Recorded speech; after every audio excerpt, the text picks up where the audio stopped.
Well, there's two approaches, America, to what we're facing today. One is Donald Trump. Here's what he said yesterday on fixing D.C. crime. I'm announcing a historic action to rescue our nation's capital from crime, bloodshed, bedlam, and squalor, and worse. This is Liberation Day in D.C., and we're going to take our capital back. We're taking it back. Under the authorities vested in me as the President of the United States, I'm officially invoking Section 740 of the District of Columbia Home Rule Act. You know what that is? And placing the D.C. Metropolitan Police Department under direct federal control, and you'll be meeting the people that will be directly involved with that. Very good people, but they're tough, and they know what's happening, and they've done it before. In addition, I'm deploying the National Guard to help reestablish law, order, and public safety in Washington, D.C., and they're going to be allowed to do their job properly. Okay, now the other approach we are hearing now from Beto. How's this guy even a newsmaker is beyond me, but this is Beto's approach. We don't await the punch thrown by these would-be fascists to land. We punch first, and we punch harder. We want California and New Jersey and Illinois and Maryland and every other state where the Democrats hold the governor's mansion, the assembly, and the state senate to redraw their congressional districts now, not wait for Texas to move first, to maximize Democratic Party advantage. Listen, you may say to yourself, well, those aren't the rules. There are no refs in this game. The rules. We are going to win whatever it takes. We're going to take this to them in every way that we can. Okay, so F the rules is his deal. One is saying we need to return to a rule of law, and the other is saying there are no rules. One is actually looking out for the people on the streets, and the other is playing politics. I don't know how you read it any other way, America, but so the president yesterday taking control of our capital back, and he said this, cut 3, listen. He said, you know, my father always used to tell me, I had a wonderful father, very smart, and he used to say, son, when you walk into a restaurant and you see a dirty front door, don't go in, because if the front door is dirty, the kitchen's dirty also. Same thing with the Capitol. If our capital's dirty, our whole country is dirty, and they don't respect us. It's absolutely true. You know what this is? This is the broken windows theory. The broken windows theory is something that Rudy Giuliani used to turn New York around.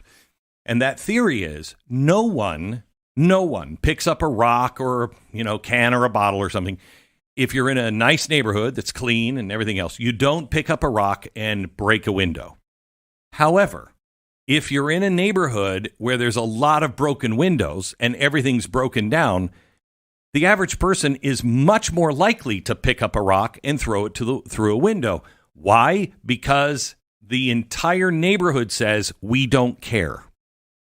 So what Rudy Giuliani did was he used this theory and he cleaned up the subways by doing a couple of things. First thing he did was he made sure that if you were jumping the turnstile for the subway, you were stopped right there.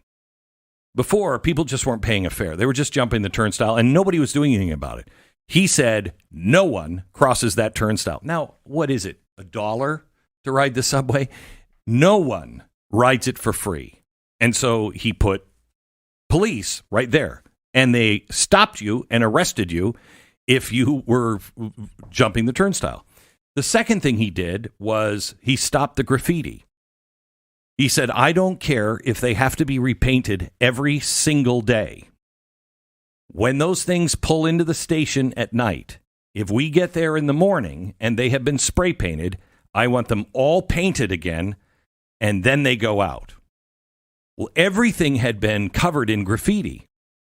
And when he changed those two things, all of a sudden, the attitude of the subway, it became safe again. Because it was sending a signal to the bad guys and to the good guys, we care. We're not going to let this happen anymore. So what he's saying here about dirty doorstep means a dirty kitchen is absolutely true. You ever gone into a restaurant and gone into their bathroom and you're like, oh boy, oh God, I can't eat now. Because if the bathroom for the customer is like that, what is their kitchen like where the customer never sees it? That's what he's doing. And he has the absolute right to do it. He's got 30 days before he has to bring Congress into it. This is back in 1973, Congress passed this Home Rule Act. And they didn't have a mayor. They didn't have a city council. They didn't have any of those things. This has been, from the beginning of our country, the founders wanted the District of Columbia to be a district that is a federal district, run by the federal government, not by local rule. And in 1973, they started that, and it was all just to get them to be declared a state. Okay. First a city with a mayor, then we should have power to elect the president of the United States, yada, yada, yada. This has not worked. This has been an experiment that has not worked at all. So he can deploy the National Guard for law enforcement because there is no governor of D.C.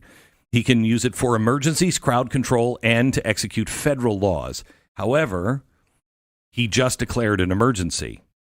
Now, under the Home Rule Act, he can assume control of the Metro PD, which he didn't, for up to 48 hours during special conditions of emergency. And that time period can be extended. But what he's doing here is he's using these 30 days, hoping that the Home Rule Act is going to be repealed. Only Congress can repeal that, but there's movements to repeal it now. And if Congress repeals the Home Rule Act, then this nonsense in the District of Columbia is over. And if anyone tells you, oh, you know what, the crime stats are going down, to what? To what? Even if they went down to 2019 standards, is that good enough? I mean, it is still more dangerous than walking around in Bogota, Colombia. It is twice as dangerous as walking around in Islamabad. I don't know. I don't think that's really a good thing. And by the way, they changed the way your stat person. Did you read this about the stats? Now they were compiled? Been playing with them. Oh, my God. Playing with them? Felony assault is not considered a violent crime now in their crime stats. Felony, not assault. Felony assault. Right. Felony means usually prison is tied to that. Yeah. Not just some easy misdemeanor where you get your hand slapped. Felony assault. Yeah. I mean, if you're not going to include that, it's hard to even take it seriously. But your point, I think, is more crucial to this than even the statistical games. Yeah. Because they're bragging about getting it back to 2019 levels or maybe a tick below, but that's not good. No, it's not. What you're saying is acceptable is not acceptable. That's the message from the White House. Yes. And it's like, I would love to see, and we're seeing it so far, I would love to see the Democrats try to win that battle on with those rules. If what you're trying to tell me, because we were there for the inauguration, and of course that was police everywhere. Police everywhere. It's a totally different world. But I had a guy threaten my life, yeah. And not for political reasons, just because I think he was bat crap crazy. Yeah, right. I mean, a lot of sane people threaten your life on a regular basis. This is a crazy person. That. Yeah, I get that. This is a nut job. Yeah, but unless you're at the mall during the day, and even there can get sketchy at times. Oh, yeah. But you feel it. Feel it. Anyone who goes there knows this. You want to stay inside your hotel room. And you know what? Everybody knows this. Washington Post. This is a story on how safe the city is. This is a safe city. But overhearing the witness gang threats and then watching the camera footage of the thuggery is disturbing, said one resident, speaking on the condition of anonymity. Anonymity. Yes. Over concerns of personal safety. So I don't want my name in the paper because I'm afraid of the thugs finding out who I am and killing me. But it's perfectly safe. Oh, my gosh. Everyone knows this. Gosh. Oh, I know that. Anyone who's ever been to D.C., you know it by walking around. Weird crap happens to you. People approach you in threatening ways. You know, Ricky told me just a few minutes ago that she's our executive producer, and she said last time I was in D.C., and she lived in D.C. for many, many years. Mm-hmm. She said I was in my old neighborhood. She said I used to walk at, 2:00 in the morning. I never had a problem with that. And she said, I went to this restaurant and I was there with a friend and I'd gone there a million times. She says it's in the middle of the day. Within just a few minutes, she's sitting, on a patio outside. Some huge guy, she said, 300 pounds, at least 6 feet, comes up and says, I'm going to kill you, and starts threatening her and her life. They call cops. It takes them 15 minutes. She's not far from the Capitol. 15 minutes to get there, and then they don't do anything about him. She's like, anybody who says that this isn't happening has just never been there. Here's an ABC anchor. Now, remember, their whole spin is, this is fascism. It's a safe city. Listen to this ABC anchor. Listen to this. Cut one. We've been talking so much about the numbers, and usually that's how you play devil's advocate, is you talk about, stats say crime is down. However, I can tell you firsthand here in downtown D.C. where we work, right here around our bureau, just in the past 6 months, there were 2 people shot. One person died, literally 2 blocks down here from the bureau. It was within the last 2 years that I actually was jumped walking just 2 blocks down from here. And then just this morning, one of my coworkers said her car was stolen a block away from the bureau. So we can talk about the numbers going down, but crime is happening every single day because we're all experiencing it firsthand while working and living down here. Yeah. Go ahead. I was just going to say, I was on vacation last week. Mm-hmm. It's like me saying I'm cutting my calories from vacation levels to normal levels. It's still not healthy, right? Like, right. It's not, even if there is an improvement from 2023, which some numbers do show, although the numbers are questionable. 2023 was just absolute catastrophe, and this is just terrible, right? Mm-hmm. Like that, there's no reason to embrace this norm as the norm. So let me I want to show you the response. The response on the left here is show the full screen here of the Free DC. This came out yesterday. Free DC, like it's under some fascist. Okay, Free DC. Look at this deal, and what it says is it is encouraging residents to protest Trump's federalizing of the city's police force, and what it wants to do is starting tonight at 8 p.m. and then every night. Go out to stop this occupation. Go out and bring pots and pans and bang on them. And then when your neighbors go, what the hell is wrong with you? Say, don't you care about the fascistic government that is... People will love that. This is crazy. This is crazy. Now, if Donald Trump, and I think with Jeanine Pirro, I think some things are going to be happening quickly there. He actually has the chance, and I don't think he's doing it this way for this reason, but he actually has a chance of turning D.C.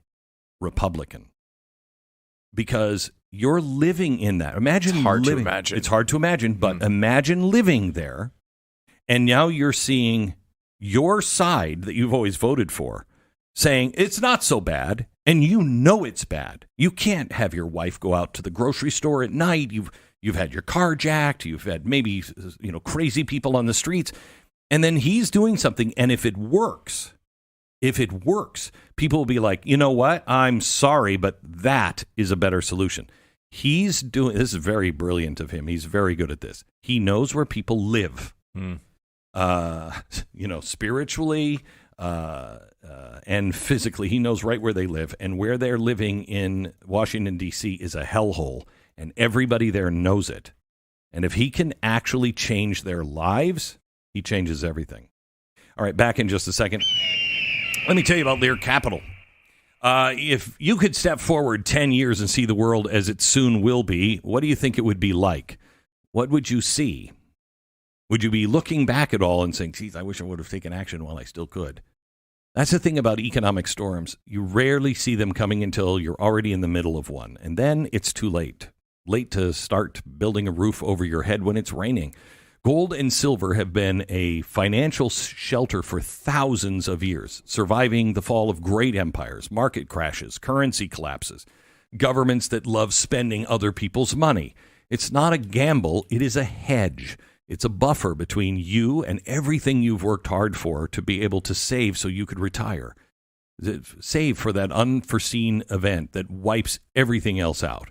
Lear Capital makes it really simple to put physical gold or silver into your hands or even right into your retirement account. So you're not just hoping for the best. You're ready for whatever happens next. Please call Lear Capital today, 800-957-GOLD, 800-957-GOLD. Get your free $4,200 gold report. And when you call 800-957-GOLD, ask them about getting up to $15,000 in free gold or silver with qualifying purchase. Call 800-957-GOLD, 800-957-GOLD. 10 seconds and back to the show.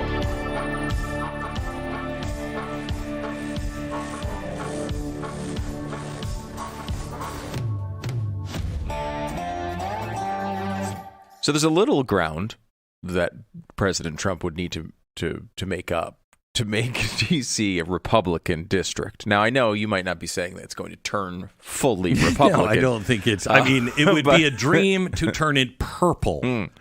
Now, he's made up a little bit of ground in his 3 elections. Okay. So in 2016 against Hillary Clinton, he lost 91-4. Right. Okay. Now, all right. Okay. So there's a little room to grow there. A little room to grow. And he was able to achieve that in 2020 when he lost 92-5. So he went from 4 to 5% there. He is rocketing. Mm-hmm. And then in 2024, he lost 90-6. So he went from losing by 87 points to losing by 84 Let's points. Let's project that out for the next 20 elections. Right. By like 2,600, yeah, he's going to be winning. It's going to be solidly blue. But again, he didn't do any of the things you're talking about in between them. No. This is a totally new approach. And I do agree with you that when your life changes, those numbers can change quickly. Did you see I saw a video of a woman from California, and I think I retweeted it yesterday, and it's filled with profanity. But it is this woman who appears to be formerly liberal, and she's from California. And she's like, Gavin, can you shut up about Donald Trump? Have you seen what our lives are like here? Mm-hmm. Fix California. Stop worrying about Donald Trump. Fix California. This is why Beto is going to be very popular with people who are the revolutionaries. Where he's like, we're gonna get them and we're gonna fight dirty. You've already been fighting dirty. How much dirtier can you get? I mean, except for the loaded gun, which is coming. It's already here, gang. But anyway, that's gonna sell to the protesters on the streets. But that's not going to sell. 83 or 86% of Americans every day worry about the cost of food. That's a staggering number. Do you see what's happening in Maryland with the rolling blackouts now? Why? Because they're getting off coal and everything else. And so now they're having rolling blackouts. That's not going to last. When you start really affecting people's everyday life and somebody else says, I can fix that, and they demonstrate that they can, you lose. Your side loses. Because you're only pitching the same old crap. Remember this? This is what, they were saying about Barack Obama. Republicans don't have any new ideas, but he's coming with a new plan. Well, these are actually very old ideas. They're follow the Constitution ideas, use common sense ideas, but it's new to so many Americans who have bought into this lie on the other side. This is Glenn Beck. NMLS 182334. NMLSConsumerAccess.org. APR for rates in the 5 starts at 6.799% for well-qualified borrowers. Call 800-906-2440 for details about credit costs and terms. You don't want to miss James Comer. He's coming up next. We're going to talk about the Epstein subpoenas on Clintons. We'll get to that here in a second. First, American financing. Sometimes the most dangerous words in personal finance is, I'll deal with it later. Yeah. You keep making the minimum payments, hoping somehow the interest is going to slow down, but it doesn't seem to. You watch the balance creep up like a shadow across your future, and then there's a feeling in your stomach that says, I know where this is headed. But what do? What if today you broke that cycle? American financing has helped countless people take back control, rolling high-interest rate debt into a new mortgage or refinancing with a much lower rate. They can help you keep more of what you own every single month. Money that you can use for savings, for paying off the principal, or food. Just breathing easier without the weight in your chest. Call AmericanFinancing.net right now. AmericanFinancing.net, 800-906-2440. Call them now, 800-906-2440. Get over to glennbeck.com and get all these stories that we talk about every day, part of the free email newsletter. You can subscribe now at glennbeck.com.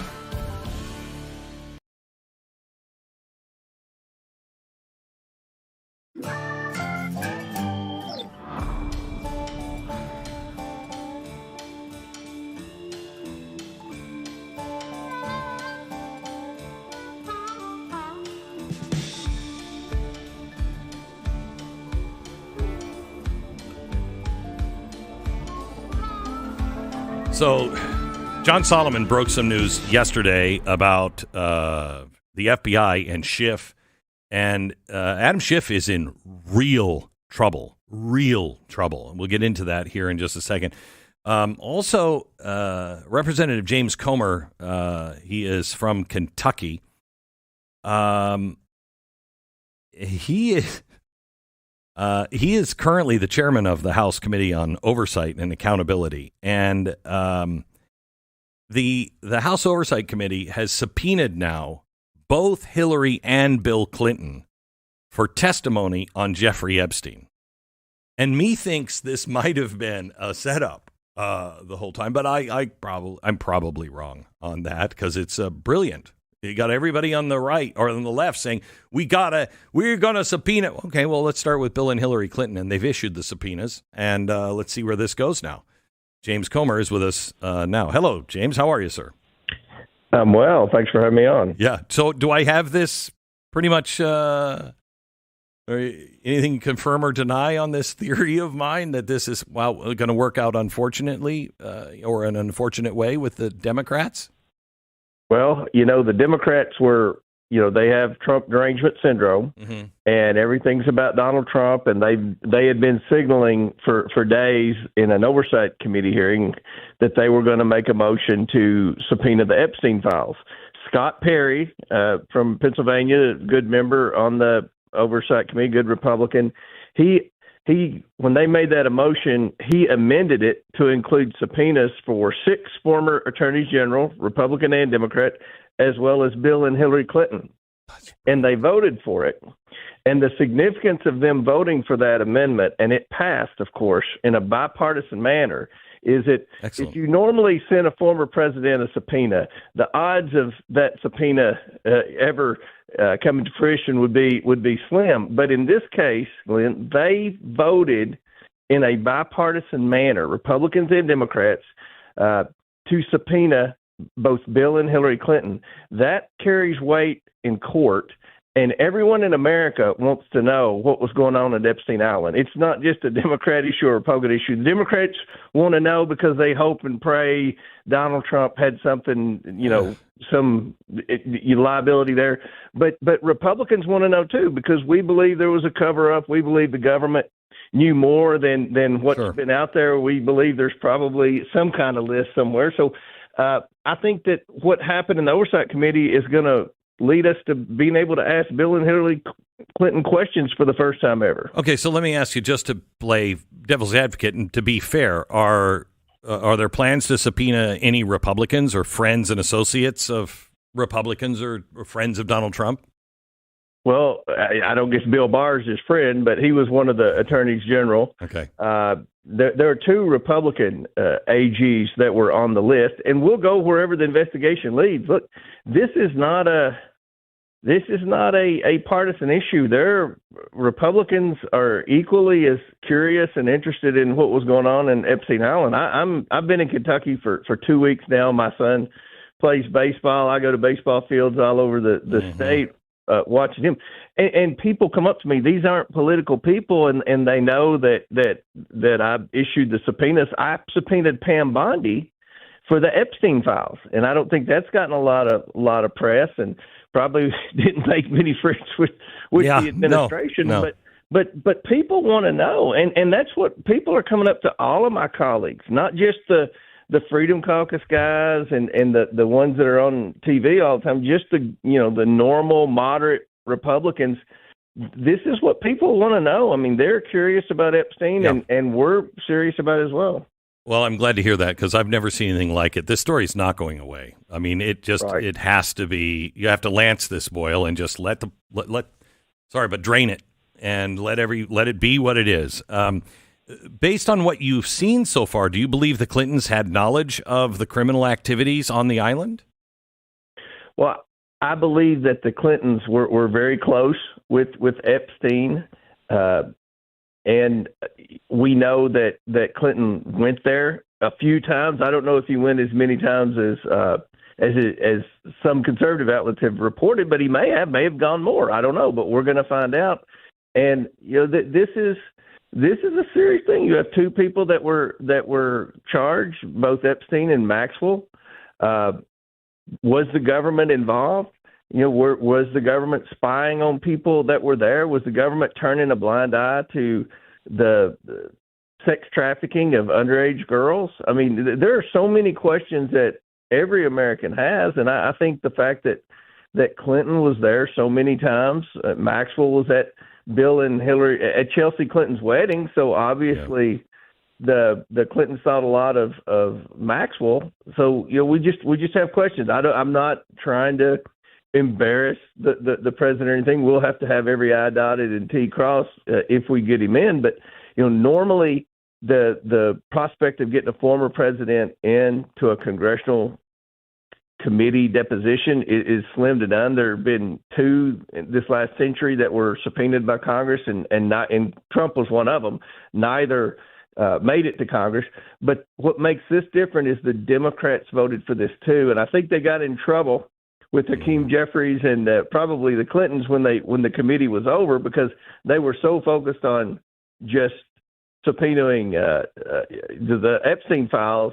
They left their guard down for the Clintons, and that's what the Democrats have always done. They've always played defense for the Clintons and the Bidens and all the corrupt deep state. But I'm hopeful that this bipartisan vote will help us in court, because this subpoena will go to court. Make no mistake about it. And hopefully we've got good attorneys. Our attorneys that represent us in court are through Mike Johnson's office. So hopefully they'll do a good job. Do you have any concerns about the potential interference or special treatment of Ghislaine Maxwell after she's meeting with Todd Blanche, and then she gets this unusual prison transfer? Are you guys going to investigate that? Are you concerned about that?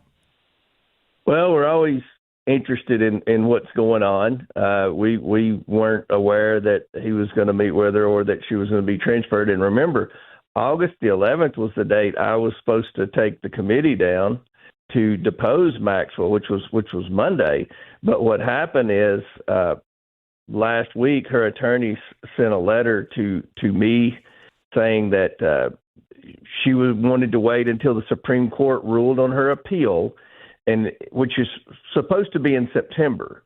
And if we went in there before September, before the Supreme Court ruled on her appeal, she was just going to plead the fifth. So, that's a reasonable request. We're going to hope that the Supreme Court rules on her appeal, and then our committee's going down there and deposing her. I mean, we've got, I've got Marjorie Taylor Greene and Anna Paulina Luna and Byron Donalds. Everybody's interested in this, and everybody wants to participate in it. Let me change the subject on a couple of things. Yesterday, I saw this amazing video of the House being called to order and called into session. They call into session, they have prayer, they do the Pledge of Allegiance, and then they dismiss. And this is all being done so they they don't have to, that it won't allow the president to do appointments when Congress is not in session, because they're saying, no, we're still in session every day, but you're not really in session. Why are the Republicans doing this? Why not just vote on the people? I don't know that, the confirmations are in the Senate, and I don't know. I read that too, and I wasn't aware of that.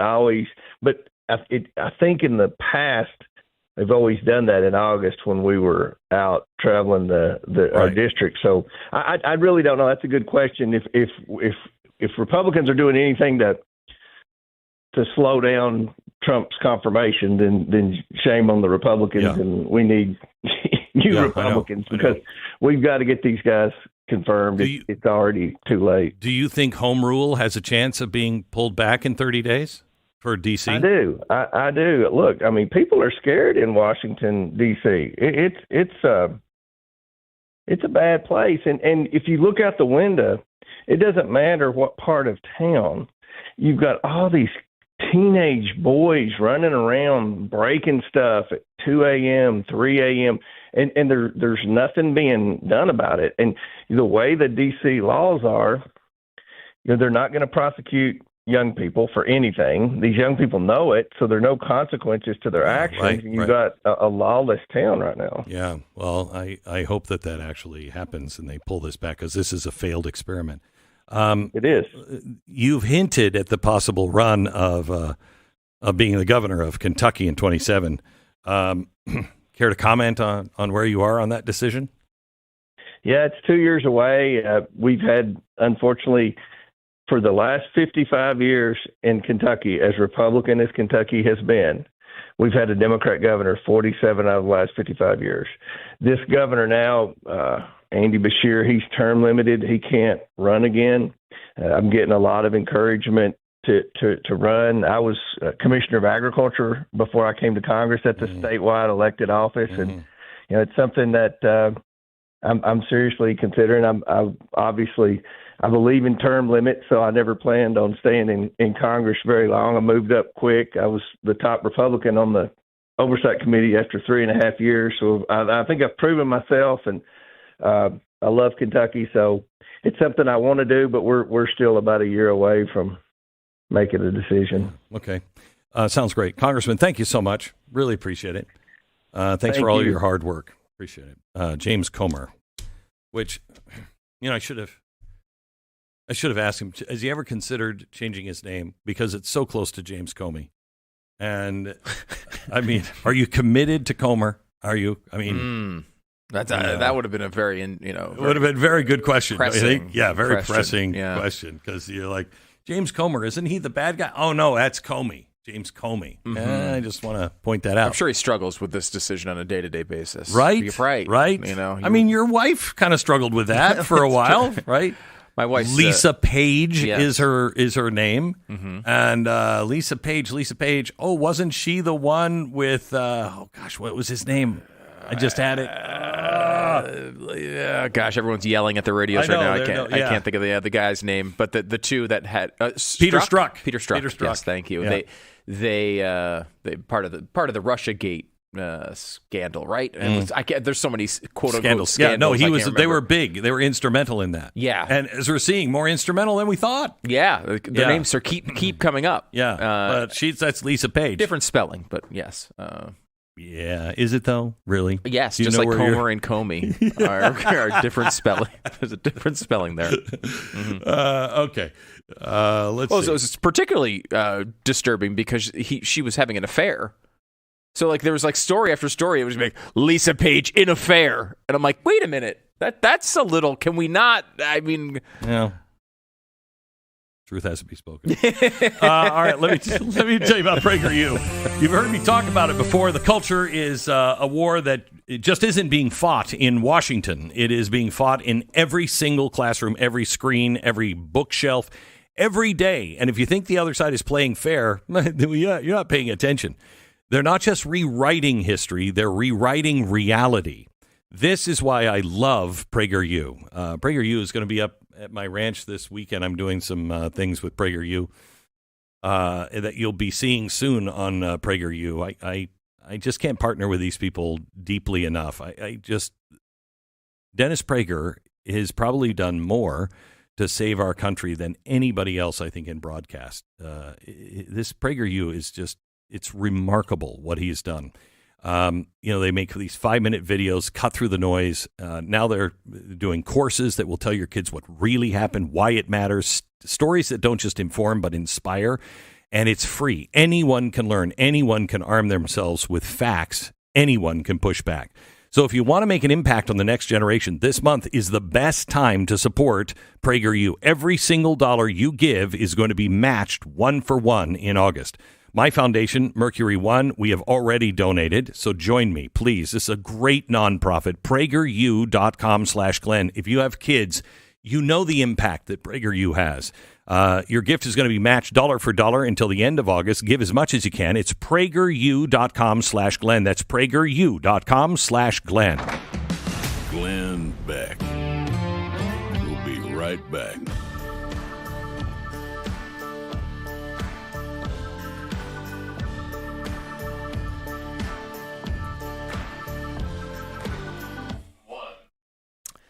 In today's world, your home is more than just the place you live. It's your largest asset, and that means it is your largest target as well. Criminals don't need to break in through the front door to steal it. They just need a computer and a forged signature and a few minutes of your time maybe looking the other direction, because if they can file this fake paperwork and that can transfer the title of your home into their name instead of yours, this can happen and really change your life. It happens all digitally. You might not even find out until the damage is all done.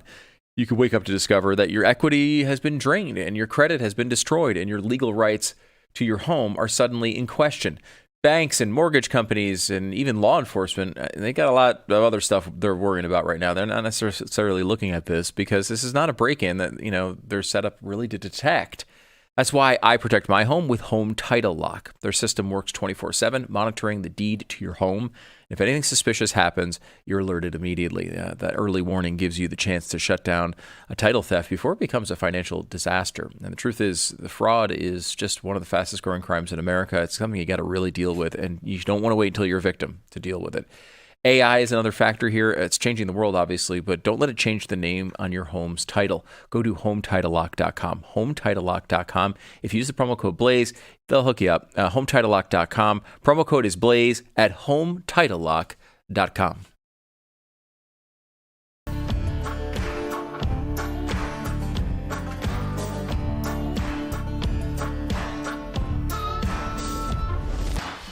Well, Glenn, you've been talking a lot about D.C. this hour and how bad it is there, but you're not focusing on what I've heard NPR focusing on. Oh, really? The truth of the matter. NPR? Oh, they're telling the truth. Oh, my gosh, yeah. Oh, well, okay. Yeah. Tell me what NPR is saying. Well, NPR, which is headquartered in downtown D.C. Oh, yeah. Surely none of their employees have been assaulted on the way to the office. Mm-mm. Violent crime is at a 30-year low, according to Justice Department data. But Trump says he wants city residents dealt with harshly. What? Yeah. How about that? Wait. I noticed you didn't talk about that today. Wait a minute. He wants city residents to be dealt with harshly. Well, if they are residents of the city and they're criminals, yeah, just like Al Capone was a resident of Chicago.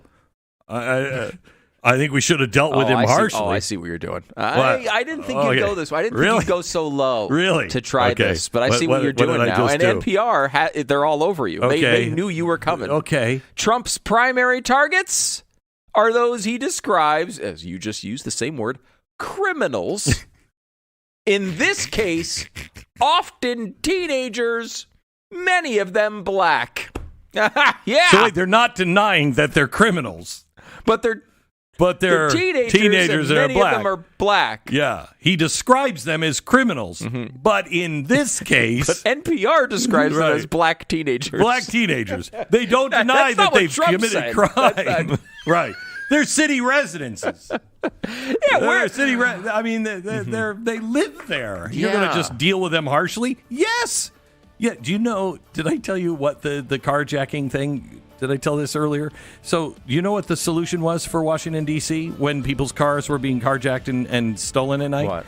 They decided we're going to send every citizen of Washington, D.C. a little tracking device that you can put in your car so you can at least know where it is if somebody steals it. Thank you. That was your plan? Oh, my God. That's your plan. This is Glenn Beck.